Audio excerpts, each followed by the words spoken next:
So hi students, welcome to Karthik IAS academy. మరి ఏపీఎస్సీకి అయితే ఒక కొత్త చైర్మన్ రాబోతున్నారు. సో ఆల్రెడీ నిన్న వీడియోలో కూడా డిస్కస్ చేసుకున్నాము. గత 3 నెలలుగా వేకెంట్గా ఉన్నటువంటి ఏపీఎస్సీ చైర్మన్ పదవికి కొత్త చైర్మన్ గా ఒక మహిళా రిటైర్డ్ ఐపీఎస్ ఆఫీసర్ని అయితే ప్రభుత్వం అపాయింట్ చేయబోతుందని మనందరికీ తెలుసు. సో అయితే గౌతమ్ సవాంగ్ గారు రిజైన్ చేసిన తర్వాత ఒక 3 నెలలుగా ఈ పదవి అయితే మనకి వేకెంట్ కనిపిస్తుంది.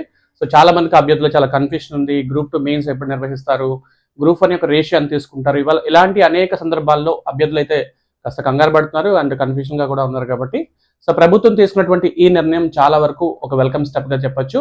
ఎస్, డెఫినెట్ గా ఏపీఎస్సీ కానివచ్చు, అన్ని ప్రభుత్వ ఉద్యోగాలు, గవర్నమెంట్ రిలీజ్ చేసేటువంటి అన్ని ప్రభుత్వ ఉద్యోగాలకి మరి ఏపీఎస్సీ బోర్డు చైర్మన్ చాలా ఇంపార్టెంట్. కాబట్టి సో ఆమె కొత్తగా ఏర్పాటు చేసినటువంటి ఏపీఎస్సీ చైర్మన్ లో ఏఆర్ అనురాధ గారు ద రిటైర్డ్ ఐపీఎస్ ఆఫీసర్ ని అసైన్ చేయడం చాలా చాలా ఆనందకరంగా ఉంది. అండ్ విద్యార్థులకు అందరికీ కూడా తప్పనిసరిగా మంచి జరగాలని